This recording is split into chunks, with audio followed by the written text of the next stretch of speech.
პარასკევს ალიკო ელისაშვილის საქმეზე განაჩენი უნდა გამოცხადდეს. საქმეზე, რომელიც თავიდანვე ხელისუფლების მხრიდან აშკარად პოლიტიკური და სამართლებრივი манипуляციის ინსტრუმენტად იქცა. პროკურატურა ოპოზიციონ მობრძანით უკვე დაიკავეთ, ოპოზიციონერ პოლიტიკოს ტერორიზმის მუხლით ასამართლებს. დაცვის მხარე კი ამტკიცებს, რომ საქმე პოლიტიკურად მოტივირებულია, მის მიზანი არა სამართლის აღსრულება, არამედ პოლიტიკური ოპონენტის დასჯა. რა არგუმენტებით ხვდებიან მხარეები განაჩენის გამოცხადებას და რას ეფუძნება ბრალდებისა და დაცვის პოზიციები? ამ თემაზე ვესაუბრებით ახლა ალიკო ელისაშვილის ადვოკატებს არჩილ ჩოფიკაშვილსა და გიორგი რეხვიაშვილს, ასევე მის თანაგუნდელს პოლიტიკოს ქეთი თურაზაშვილს. მადლობა ბატონებო, ქეთი მადლობა რომ სტუდიაში ბრძანდებით და დავიწყოთ საუბარი პრინციპში როგორც აირჩევთ, ჩემი აზრით ალბათ შესავალში მაინჯობია ქეთის მიცემთ შესაძლებლობა როგორც პოლიტიკოს შეაფასოთ კონტექსტი პოლიტიკური ალიკოსთან მიმართებაში რეჟიმის ასეთი დამოკიდებულებისაც ხადია დამატებით კომენტარის გაკეთების საშუალება კიდევ გექნებათ, მაგრამ შემდეგ უფრო გასაგები იქნება უკვე სამართლებრივ დეტალებზე და საქმის შინაარზეც საუბარი ადვოკატების მხრიდან. კეთილი, მოგესალმებით პირველ რიგში, დიდი მადლობა შესაძლებლობისთვის და ამ თემის გაშუქებისთვის. მოდი დავიწყებ ქრონოლოგიურად, საიდან მოდის ეს ყველაფერი. ყველას გვახსოვს ინციდენტი, რომელიც მოხდა საკომიტეტო მოსმენაზე, სადაც განიხილებოდა ეგრეთ წოდებული აგენტების კანონი. რა ხდებოდა მაშინ? მოხდა ინციდენტი ალიკო ელისაშვილსა და მამუკა მდინარაძეს შორის და შემდეგ როგორ განვითარდა მოვლენები. აუცილებლად მინდა ხაზი გაუსვა იმას, რომ ტემპერატურა იყო ძალიან მაღალი. ყველას გვახსოვს, რომ აგენტების კანონი, ეგრეთ წოდებული რუსული კანონი შემოიტანეს მეორედ და ამას მოყვა საზოგადოების მძინვარება, ძალიან დაძაბული ვითარება იყო პარლამენტში და სწორედ აი ამ ვითარებაში მოხდა ის, რაც მოხდა და ყველას გვახსოვს. ამის შემდეგ ნაცვლად იმისა, რომ მართველ გუნდს ეგზნო პასუხისმგებლობა, რომ ის იყო მართველი გუნდი და თუნდაც სამართლებრივი კუთხით გაეგრძელებინა ამ ინციდენტის შემდგომ ვითარება, მათ ამჯობინეს, რომ იქვე საკომიტეტო დარბაზში ერთ კაცს დასხმოდა თავს 20 დეპუტატი, მათ შორის ოლიმპიური ჩემპიონი ხაბარელი, განმეტებით ურტყავდა ნოდარ ტურძელაძე და გვახსოვს კიდევ მოკლედ ბევრი დეპუტატი და დაიწყო ალეკოზე ანგარიშწორება აი ამ ფორმით. ამას მოყვა ის, რომ სახელმწიფო კანცელარიასთან გაგრძელდა შემდეგ უკვე რამდენიმე დღის შემდეგ აპრილში იყო ეს უკვე, როდესაც პოლიცია დაესხა თავს ალეკოს და ზაქროჩოხელი იყო ერთ-ერთი, ვინც ძალიან განმეტებით ურტყავდა სხვა პოლიციელებთან ერთად და ასევე გვახსოვს კადრი, როდესაც ორმა პოლიციელმა თითქმის გონება დაკარგული ალიკო ელისაშვილი რკინის ბოთს შემოცხო ამ კანცელარიის წინ და აი ეს ძალადობა მის წინააღმდეგ ვითარდებოდა და რა თქმა უნდა არავის ეჭვი არ ეპარება, რომ ეს მოდიოდა მამუკა მდინარაძისგან. მან არ ჩათვალა საკმარისად ის ანგარიშწორება, რაც ხდებოდა და ეს გრძელდებოდა. მესამე შემთხვევა იყო ის, რომ ქორთიარჩი, როდესაც ოპოზიციის გაერთიანებული შეხვედრა ჰქონდა და დავასრულეთ შეხვედრა და გამოვედით, დაახლოებით 20 ნიღბიანი მოვარდა ალეკოსთან და ეს იყო ადამიანის გატაცება, ეს არ იყო დაკავება რაღაცა კანონის ჩარჩოში.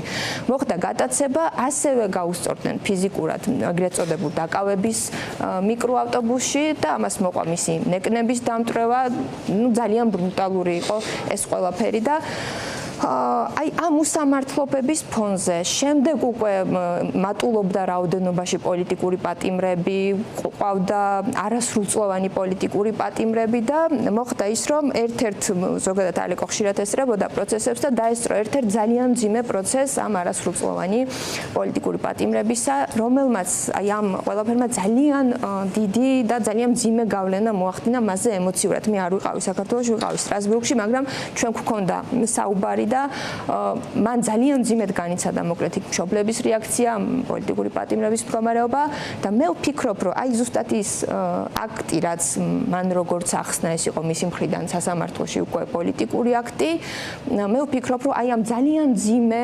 უსამართლობის განცდა მოიტანა და მან ძალიან ბევრი გამწარებული დედა ნახა იგივე და ჩვენ საზოგადოებამ იგივე ამ სასამართლოს ეზოში და სწორედ ამიტომ მან ჩათვალა, რომ რაღაცა ფორმით ეს აქტი უნდა გამოიხატა და ნუ ნახეთ ის რაც ვნახეთ. ეხლა ფორმებზე შეგვიძლია ვიდაოთ, მაგრამ ის რომ ეს არ არის ტერორიზმი, როგორც ამას ცდილობს რომ ქართული ოცნება როგორც ცდილობს რომ ეს გვაჩვენოს, ცხადია. კიდევ ერთი რაღაც მინდა რომ გაგახსენოთ, თავიდან დაიწყო გამოძიება და შემდეგ უკვე სამართლებრივ ნაწილს ადვოკატები უკეთესად გაშლიან, მაგრამ მინდა შეგახსენოთ რომ თავიდან დაიწყო ნივთის დაზიანების მუხლით, მაგრამ როგორც კი შალვა პაპუაშვილი გამოვიდა და განაცხადა, რომ ალეკო ელისაშვილმა განახორციელა ტერორისტული აქტი, მეორე დღესვე თუ არ მეშლება და შემისწორებენ, მეორე დღესვე ინტერვიუში თქვა, რომ ეს იყო ტერორიზმი და ხო, მეორე დღესვე უკვე გამოძიების და ბრალდების მხარემ გადააკვალიფიცირა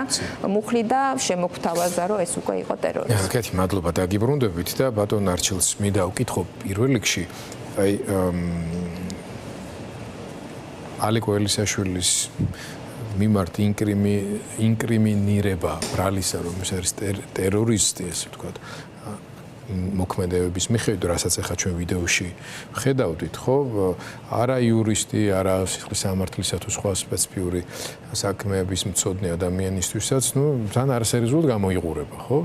რაც არ უნდა ვთქვათ, პროტესტის გამოხატვის ფორმა იქნება თუ ასე შემდეგ, რომელიც სამართლებრივ ჩარჩოებში ცხადია რომ არ ჯდება და ამისთვის ნებისმიერი ადამიანი აგებს პასუხს, უნდა აგებდეს კანონის ჩარჩოში, მაგრამ აი სამართლებრივად ან რამე პრეცედენტი თუ არსებობს მსგავსი, ან საერთოდ ტერორიზმის ასე გაბაიბურება რამდენად შედის თუნდაც სასამართლო პრაქტიკის ინტერესებში საქართველოში. ამ დრომდე სასამართლო პრაქტიკა რაც ჩვენ გვაქვს და ზოგადად მართლმსაჯულების პრაქტიკა საქართველოში ესეთ შემთხვევას არ იცნობს, რომ მსგავსი ტიპის ქმედება, რომელიც და 2 დღის განმავლობაში მიმდინარეობდა გამოძიება ქონების დაზიანების მცდელობის მუხლით, უცბად პარლამენტის თავმჯდომარის მოწოდებების რაღაც სატელევიზიო სიუჟეტების შემდეგ გამხდარ იყოს ტერორისტული აქტის მცდელობის საქმედ გადაქცეული იყოს.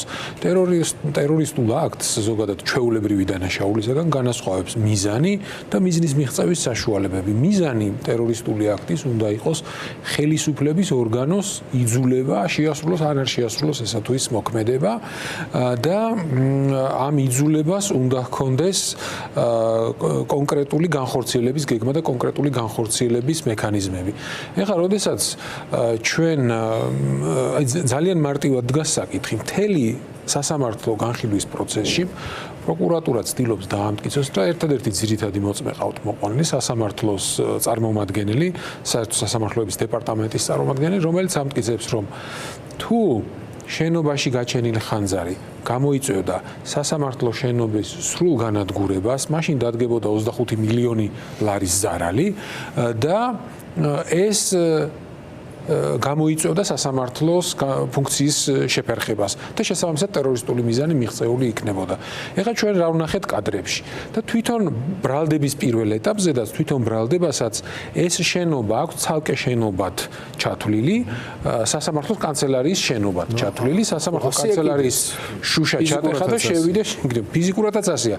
მაგრამ საკითხი დგას ძალიან მარტივად. საჯარო რეესტრის ჩანაწერები ყველამ ვიცით, ნებისმიერ ადამიანს მიუწვდება ხელი საჯაროა.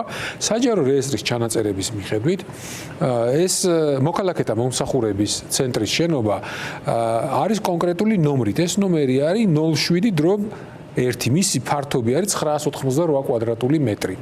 ეს შენობა აშენდა 2013 წელს. 2013 წლამდე მე წამოღებული მაქვს კონკრეტული სპეციფიკებები, კონკრეტული ნახაზები. 2013 წლამდე ეს შენობა ნაგებობა არ არსებობდა. 8 მეტრით არის დაშორებული სასამართლოს ძირითადი შენობისაგან. ეს დაახლოებით 1000 კვადრატულიანი შენობა, 988 კვადრატულიანი შენობა.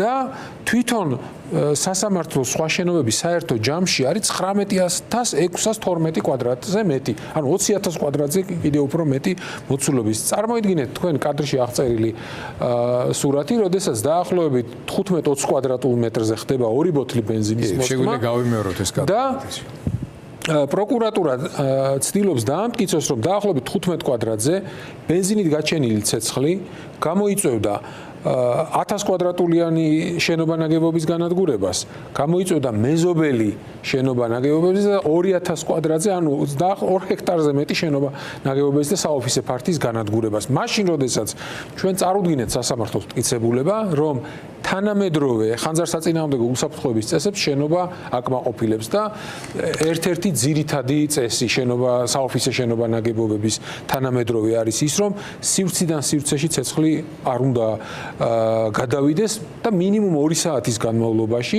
ერთი სივრციდან უნდა დაყომდეს მეორე სივრცეში ცეცხლის გადასვლა.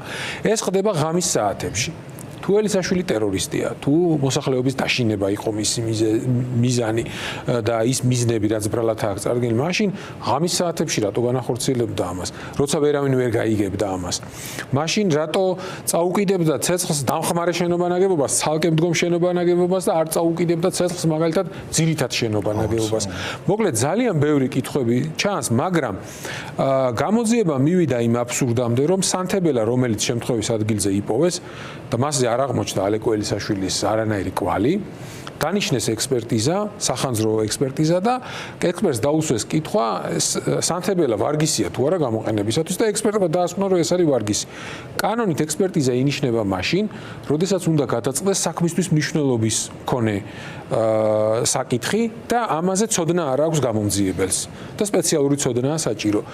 თუ სპეციალური ცოდნაა საჭირო იმისათვის, რომ შეამოწმოს სანთებელა, მაშინ როგორ არ არის სპეციალური ცოდნა იმისათვის საჭირო, გაარკვიო, რომ 15 კვადრატზე 2 ბოთლი ბენზინით გაჩენილი ხანძარი გამოიწევდა თუ არა 1000 კვადრატულიანი შენობის სრულ დაწვა განადგურებას, მერე ეს გამოიწევდა მეზობელი 6 სართულიანი კორპუსის მთლიანად განადგურებას, რომელიც არის 2000 კვადრატზე მეტი საოფისე ფართი და შესაძლებელი იყო და რეალური იყო თუ არა ამ შედეგის დადგომა, მაშინ, როდესაც შენობა ნაგებობა აკმაყოფილებს ხანძარსაწინააღმდეგო უსაფრთხოების წესებს.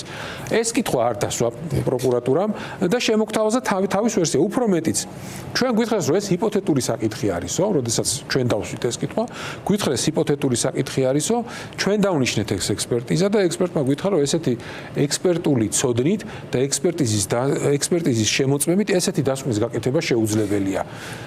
არჩილ, მადლობა და ბატონ მას რა ქვია გიორგის და რომ მივცე ასევე საშუალება გამოკვეთოს ასევე დაცვის მხარის მიერ ამ საქმეში ყველაზე ასე ვთქვათ სუსტი და манипуლირებული თემები, თუმცა არის კიდევ მეორე საქმე, რომელიც შემოვიდა და დაემატა და დაამძიმა ეს ყველაფერი, როდესაც საკმაოდ დიდი ხნის წინ რაღაცა სხვა ტიპის მოქმედების ინკრიმინირება ხდება ალეკო ელისაშვილთან მიმართებაში, რომლის დამაჯერებელი მტკიცებულებები სასამართლოზე არ იქნა წარმოდგენილი.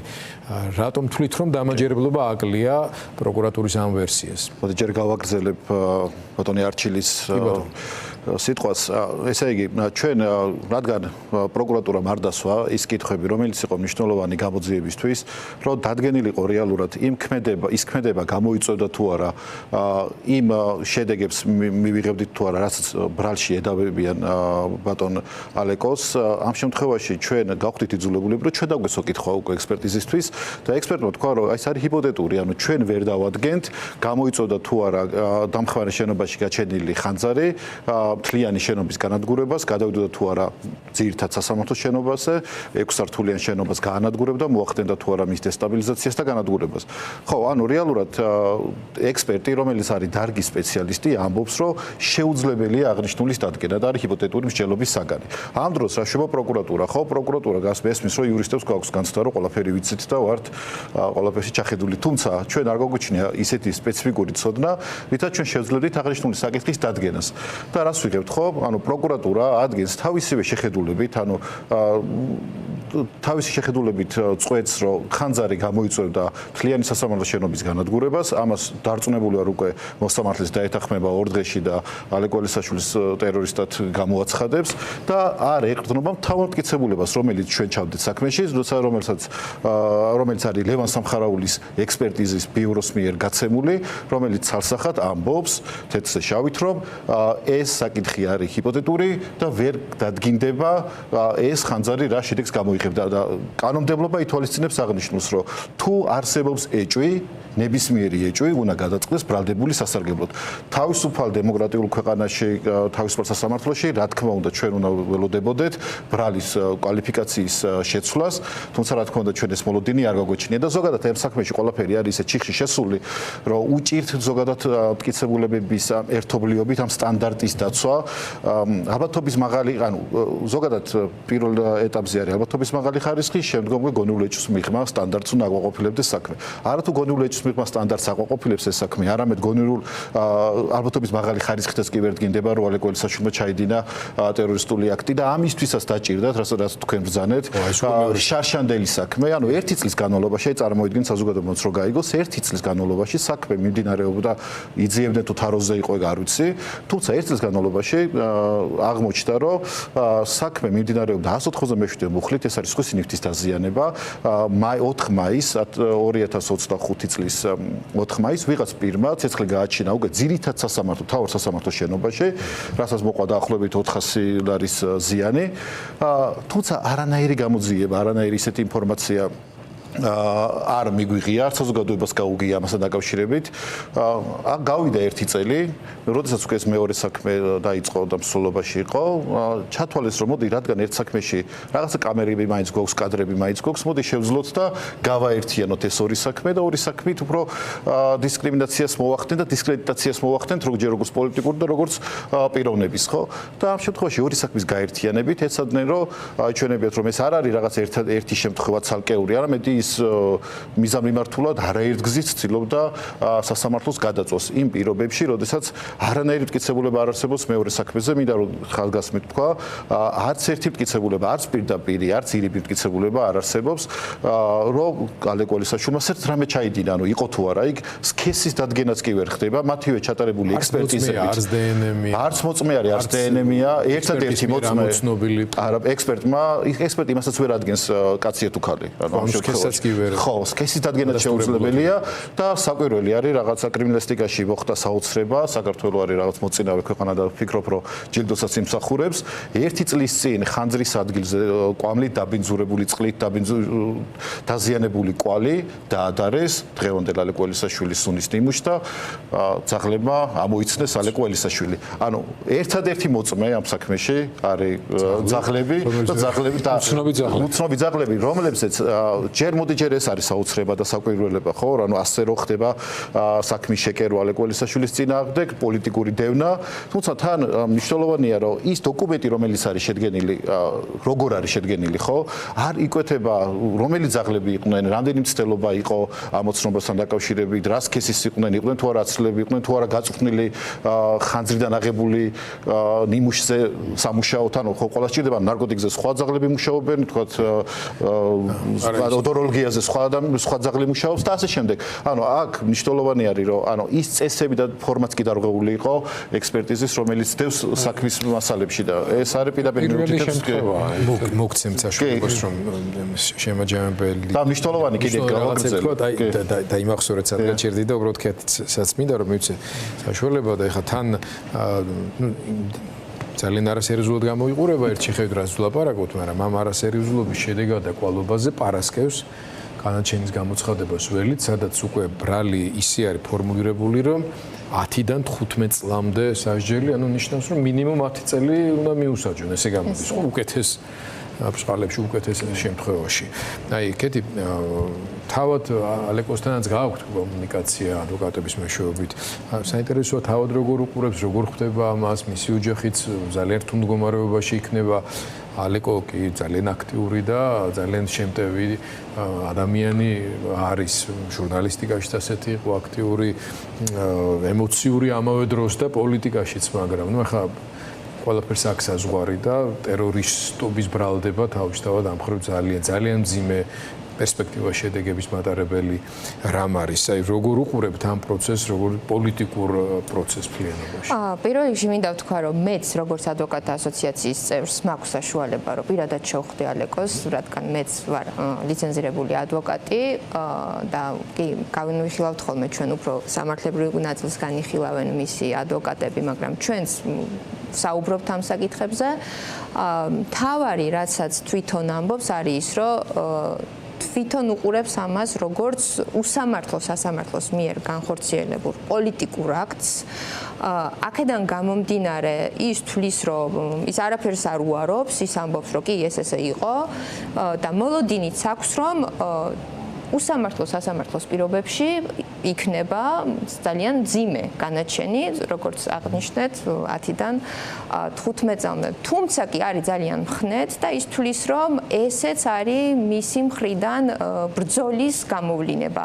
მისი მხრიდან ეს არის ბრძოლა ამ ფორმით გამოხატავს ამ ეტაპზე, იმიტომ რომ ასე ხა დღეს სხვა საშუალება არ აქვს, თუმცა მე მინდა მივმართო ეხა დარწმუნებული ვარ გვიყურებენ, ძალიან კარგად გვისმენენ ყველა სიტყვას და მინდა მივმართო ქართული ოცნების წარმომადგენლებს, ასევე იმ ადამიანებს, ვისგანაც ეს მოდის, პირველ რიგში მოდის მამუკა მდინარაძისგან, მე პირადად მე ამაში ეჭვი არ მეპარება და არ ეპარებათ ასევე ძალიან ბევრ ადამიანებს, თუნდაც ვისაც მე ყოველდღიურად ხვდები და ყველას განცდა არის, რომ ალეკოს დაჩაგვრის მცდელობა სახელმწიფოს მხრიდან.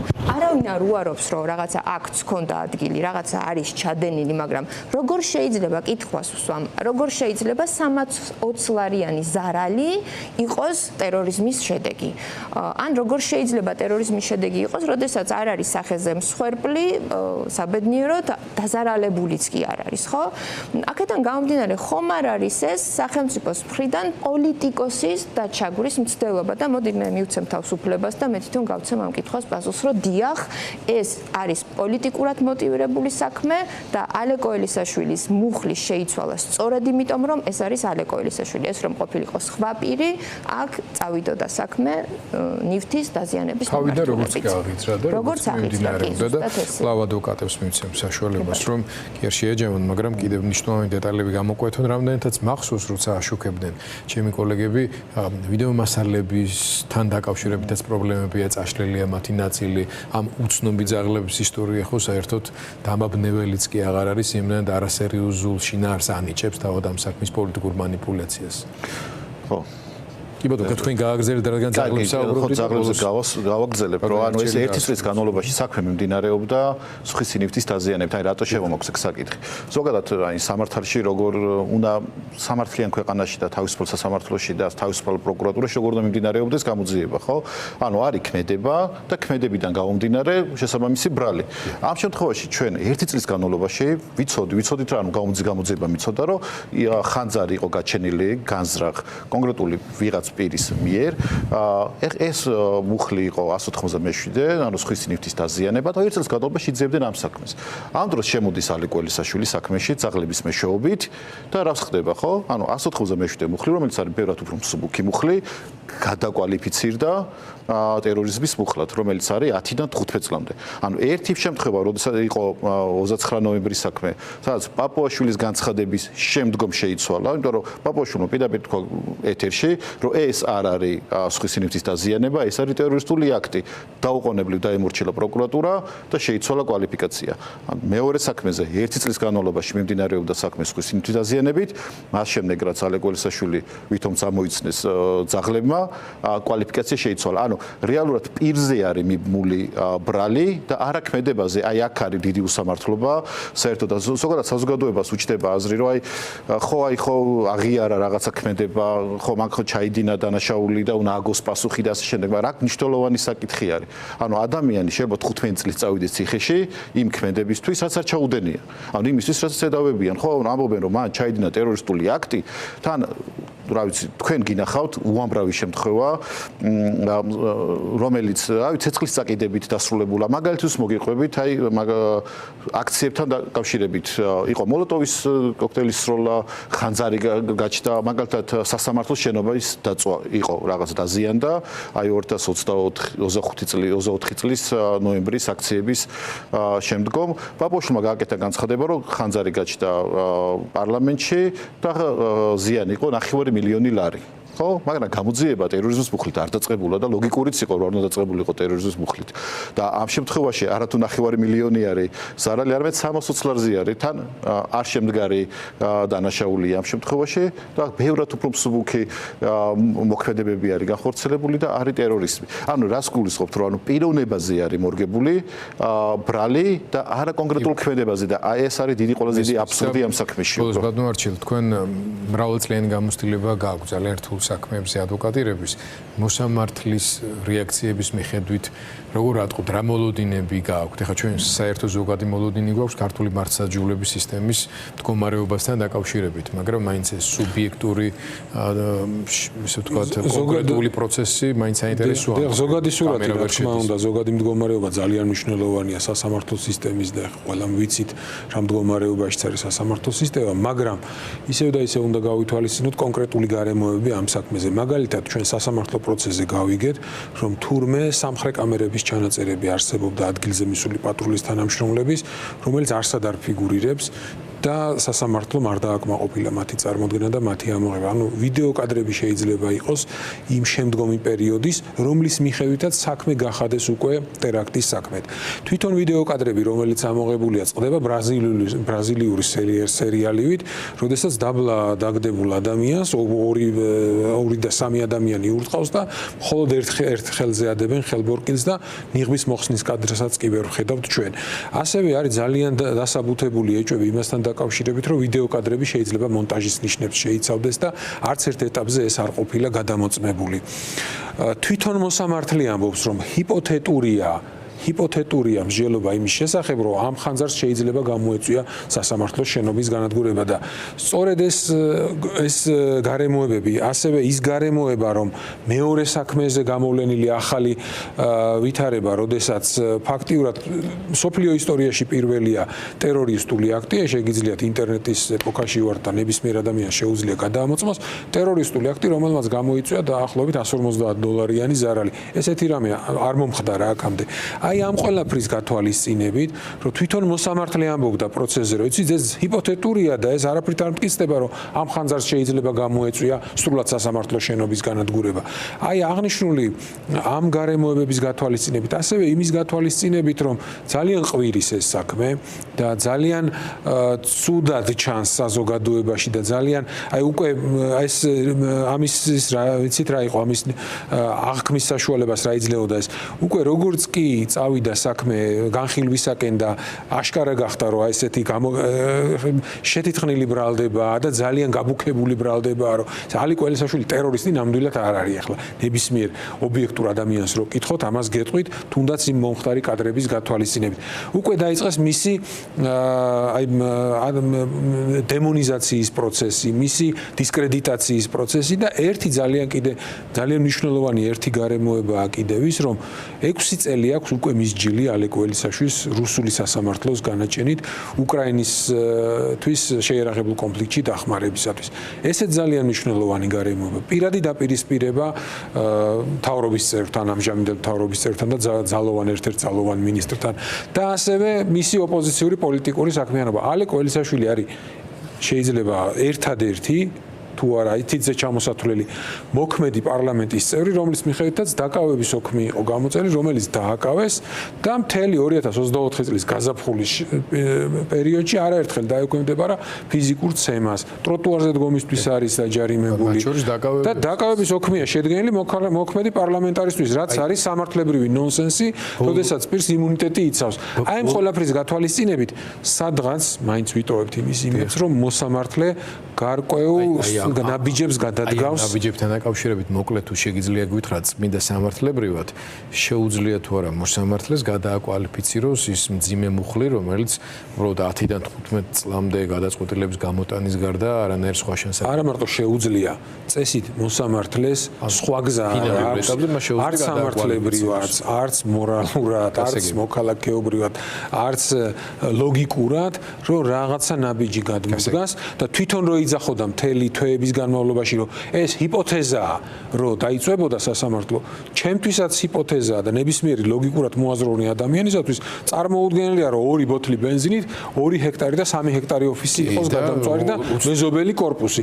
ამიტომ ამ მისივე განცხადებები უკვე მოსამართლეს გარკვეულ ჩარჩოში აქცევს და წესით მოსამართლემ ამ ჰიპოთეტურ ბრალდებაზე უნდა თქვას, რომ ჰიპოთეტურ ბრალდებაზე მე ვერ გამოვიტან გამომტყუნებელ გადაწყვეტილებას და შეცვალოს კვალიფიკაცია შედარებით ლოგიკური ლოგიკური მუხლით. პარასკევს უკვე ველით ამ განაჩენს კეთი რას დაამატებდი დასასრულს. აი არჩილმა ახსენა რუსეთის ფედერაციის განაჩენი ალეკ ელისაშვილის მიმართ, სადაც 6 წელი აქვს მის ჯილი და მინდა თქვენი ყურადღება გავამახვილო იმაზე, რომ რუსეთის ფედერაციის სასამართლოსაც კი გადაასწრო ქართულმა მართლმსაჯულებამ ბრალის მოცულობით და მეც რა ვიცი, მე არ მაქვს კარგი მოლოდინი სამწუხაროდ პარასკევს და ვფიქრობ, რომ შესაძლოა ამ სასამართლოს პირობებში ბრალი იყოს მძიმე, მაგრამ მინდა ყველას ვუთხრა, რომ ჩვენ ვერავის ვერ გვექნება პრეტენზია იმაზე, რომ ჩვენ გვაქვს სახელმწიფო, სანამ ჩვენ არ მოვიპოვებთ სამართლიან მართლმსაჯულებას.